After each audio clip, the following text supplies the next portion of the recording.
បានព្រាថ្មីថ្មីដូចខ្ញុំនៅក្រេបដាអូនថាស្ម័គ្រស្មងលូអងសង្ខាមិនយកអ្នកណាចូលរួមកាលបងស្វែងត្រេកអរខលស៊ូម្ដាយស្រីគាត់បាញ់ជានៃដូចស្រីវាចាអូនថាស្ម័គ្រស្មងលូអស់សង្ខាមិនយកអ្នកណាចូលរួមកាល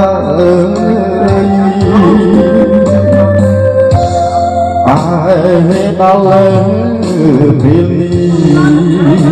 ស្រីក្បត់សំដីលួចមានអ្នកថ្មីដើរចូលរោងការ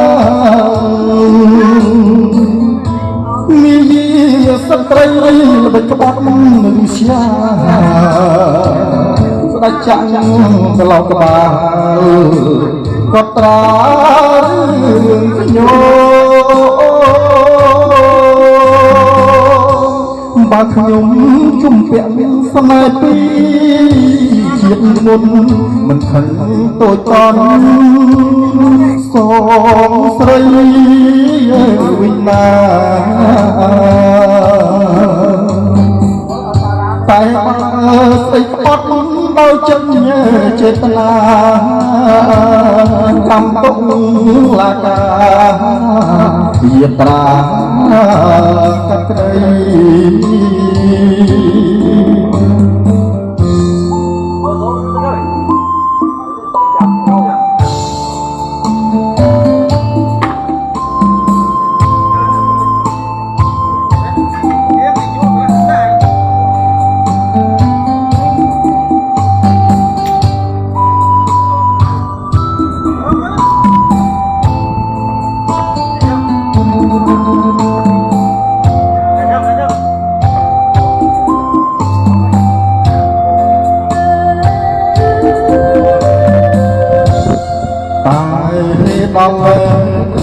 ពេលនេះស្រីក្បត់សំដីបណ្ដាប្រុសថ្មីដើរចូលរោងការមានស្ត្រីល្បិចក្បត់រិស្យាស្ដេចចាក់ក្លោកក្បាលគាត់ត្រាខ្ញុំបើខ្ញុំ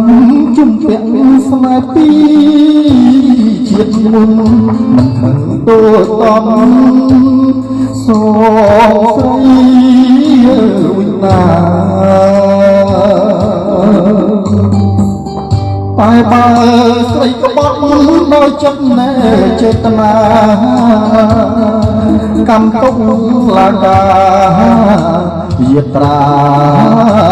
កក្ដី